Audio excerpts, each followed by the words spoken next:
నేడు కేంద్ర మంత్రి నిర్మలా సీతారామన్తో సీఎం రేవంత్ రెడ్డి భేటీ. ఐఐఎం ఏర్పాటుకు అవసరమైన 200 ఎకరాల భూమిని సేకరించినట్లు వెల్లడి.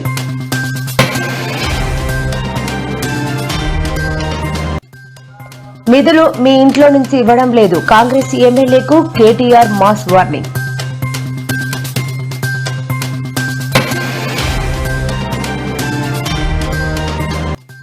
రైతులకు గుడ్ న్యూస్, యూరియా కొనుగోళ్ల కోసం మొబైల్ యాప్ తయారు చేసినట్టు వెల్లడించిన మంత్రి నిమ్మల.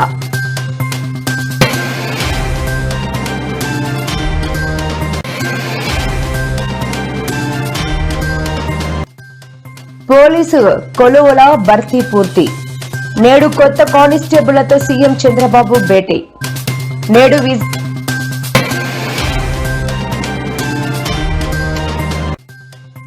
విజయవాడలో పర్యటించిన ఏపీ మాజీ సీఎం వైఎస్ జగన్ 42 ఫ్లాట్లకు అక్రమంగా కూల్చివేసిన కూటమి ప్రభుత్వంపై ఆగ్రహం.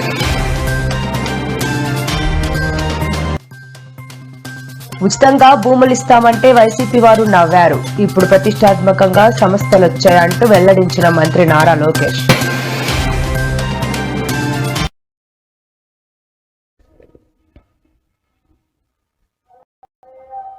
తెలంగాణ ప్రైవేటు ఉద్యోగ సంఘం గ్రేటర్ హైదరాబాద్ ఉపాధ్యక్షురాలుగా షేక్ రజియా బేగంను నియమిస్తూ రాష్ట్ర అధ్యక్షులు గంధం రాములు నియామక పత్రం అందజేశారు. ఈ కార్యక్రమంలో మహిళా రాష్ట్ర అధ్యక్షురాలు శ్రావణి రెడ్డి, రాష్ట్ర మీడియా సెల్ అధ్యక్షులు ఎర్ర యాకన్న, గ్రేటర్ హైదరాబాద్ కార్మిక విభాగం నాయకురాలు ఆకుల పద్మావతి తదితరులు పాల్గొన్నారు.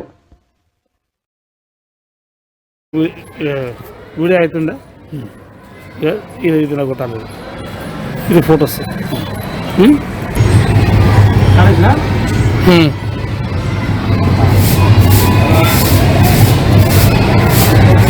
కంగ్రాచులేషన్స్ అమ్మా.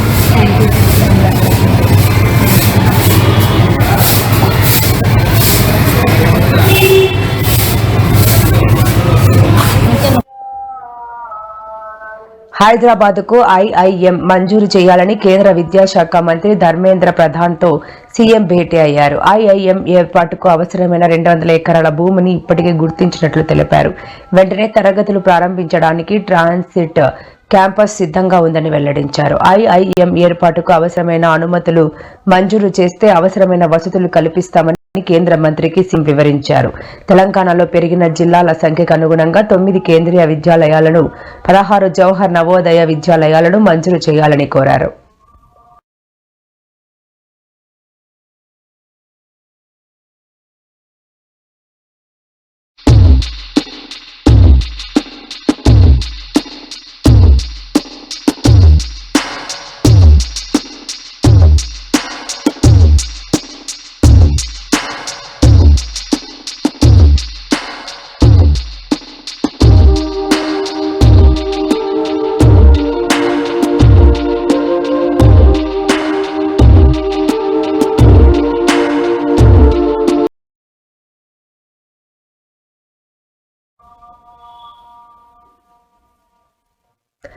తెలంగాణ జాగృతి పోరాటాలతోనే ఐడిపిఎల్ సహా ప్రభుత్వ భూముల ఆక్రమణలపై విచారణకు ప్రభుత్వం ఆదేశించారని జాగృతి అధ్యక్షురాలు కల్వకుంట్ల కవిత పేర్కొన్నారు. ఇది ముమ్మాటికి తెలంగాణ జాగృతి విజయమేనని అన్నారు. జనంబాట కార్యక్రమంలో భాగంగా మేడ్చల్ జిల్లా పర్యటన సందర్భంగా ఐడిపిఎల్ సహా ప్రభుత్వ భూముల ఆక్రమణ విషయాన్ని ప్రజలు తన దృష్టికి తీసుకువచ్చారని తెలిపారు. కాంగ్రెస్ ప్రభుత్వం వచ్చిన తర్వాత వివిధ విచారణల పేరుతో ప్రచారం చేసుకోవడం తప్ప చర్యలు తీసుకున్న దాఖలాలు లేవన్నారు. ప్రభుత్వ భూముల ఆక్రమణలపై విచారణ త్వరితగతిన పూర్తి చేసి ప్రభుత్వ భూములను అక్రమార్కుల చెర నుండి విడిపించాలని చెప్పారు. ఆ భూములన్నీ ప్రజలకే చెందాలని కవిత డిమాండ్ చేశారు.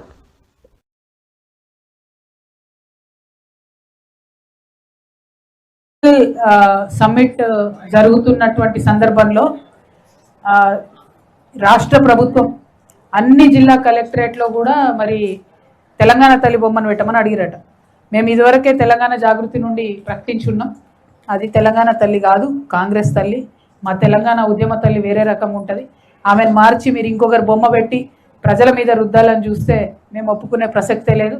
మీరు ఇప్పుడు కలెక్టరేట్లలో పెట్టుకుంటారా, ప్రతి ఊర్లో పెట్టుకుంటారా, ఏం పెట్టుకుంటారా పెట్టుకోండి, కానీ ఎప్పుడో ఒకప్పుడు భగవంతుడు అవకాశం ఇస్తాడు, మాకు కూడా అవకాశం వస్తుంది. అప్పుడు మాత్రం అన్ని తీసి మళ్ళీ మీకు గాంధీ భవన్కి పంపిస్తామనే విషయాన్ని తెలియజేస్తూ ఇది కరెక్ట్ కాదు. ప్రజా ఆమోదం లేనటువంటి తెలంగాణ తల్లి విగ్రహాలు పెట్టడం అన్నది కరెక్ట్ కాదు అనే విషయాన్ని నేను ప్రభుత్వానికి తెలియజేస్తా ఉన్నాను. ఈ న్యూస్కి లీగల్ నోటీస్ పంపిస్తా ఉన్నా.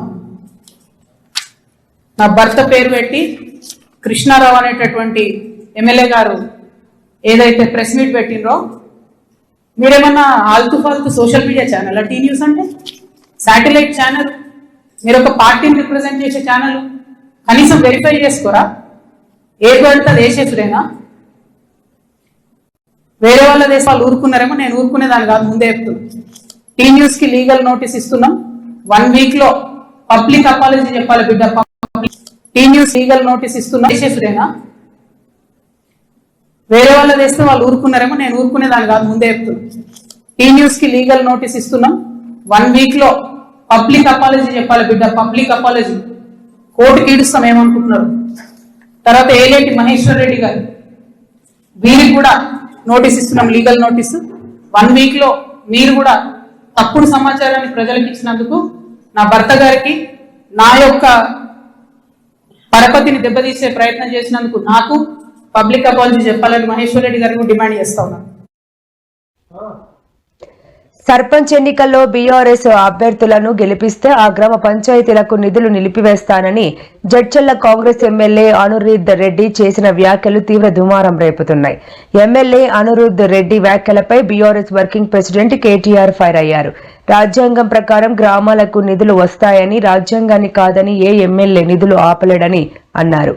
కాంగ్రెస్ ఎమ్మెల్యేలు నిధులు వాళ్ల ఇంట్లో నుంచి ఇవ్వడం లేదని, అవి ప్రభుత్వ నిధులని, ప్రజలకు హక్కుగా రావాల్సిన నిధులు ఆపుతాం అంటే కుదరదని మండిపడ్డారు. వస్తుంటే నేను చూసిన ఒక కాంగ్రెస్ ఎమ్మెల్యే అంటుండు, మీరు నన్ను చంపేస్తే అంటే ఎలక్షన్లో ఓడగొట్టి నన్ను చంపేస్తే నేను మిమ్మల్ని చంపేస్తా గెలిస్తే అంటున్నాడు. ఆ మాటలు మాట్లాడుతున్నారు.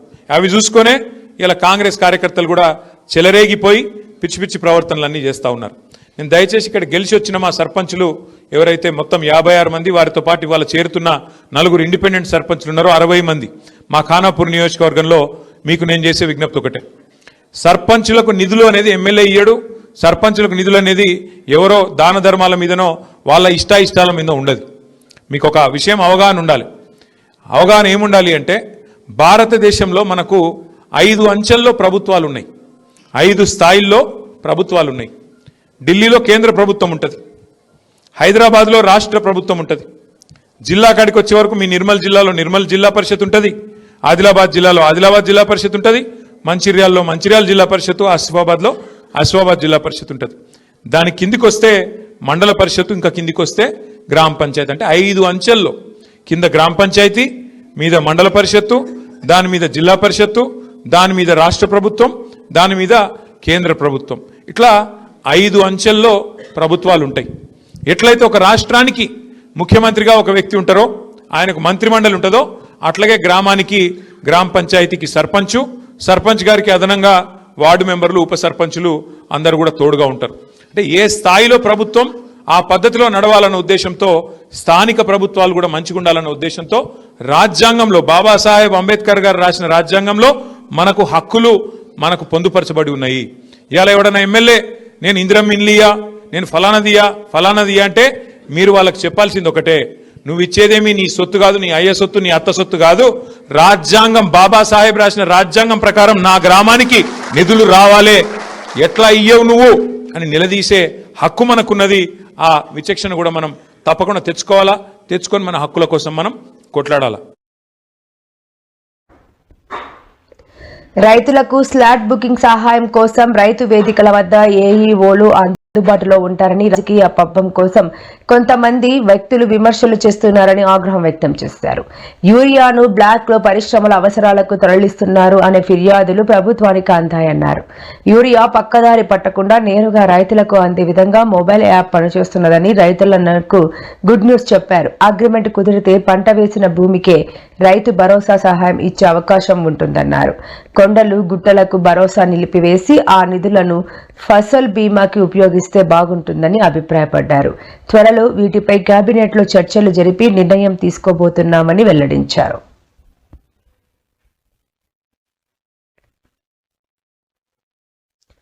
అమరవీరుల స్తూపం వద్ద తెలంగాణ గవర్నర్ డిప్యూటీ సీఎం బట్టి నివాళులు అర్పించారు. మంగళవారం విజయ్ దివాస్ సందర్భంగా సికింద్రాబాద్ ప్యారేడ్ గ్రౌండ్ లో అమరవీరుల స్తూపం వద్ద దేశం కోసం ప్రాణాలు అర్పించిన వీర జవాన్లకు నివాళులు అర్పించారు. అలాగే రాష్ట్ర governor Jishnu Dev Varma, deputy CM బట్టి విక్రమార్క, త్రివిధ దళాల అధికారులు గౌరవ వందనం చేశారు. ఈ సందర్భంగా డిప్యూటీ సీఎం బట్టి విక్రమార్క మల్లు మాట్లాడుతూ 1971లో భారత సైనికులు ప్రదర్శించిన అపూర్వమైన ధైర్య సాహసాలతో బంగ్లాదేశ్ విముక్తి సాధించిన రోజు విజయ్ దివాస్ చరిత్రలో గర్వించదగిన రోజని తెలిపారు.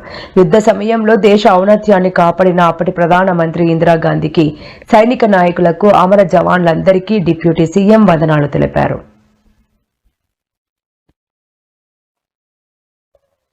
ఆంధ్రప్రదేశ్లో ఎప్పటి నుంచో పెండింగ్ లో ఉన్న పోలీస్ కానిస్టేబుళ్ల భర్తీ ప్రక్రియను కూటమి ప్రభుత్వం పూర్తి చేసింది. మొత్తం 6,100 పోస్టులకు గాను 6,014 మందిని ఎంపిక చేసింది. ఈ నేపథ్యంలో కొత్తగా ఎంపికైన కానిస్టేబుళ్లతో సీఎం చంద్రబాబు ఈ రోజు సమావేశమయ్యారు.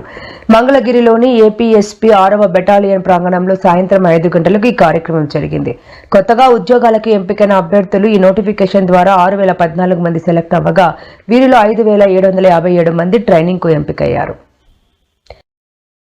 Mr. Shrikesh, Commissioner Survey and Settlement, to hand over the bouquet to the Honorable Revenue Minister.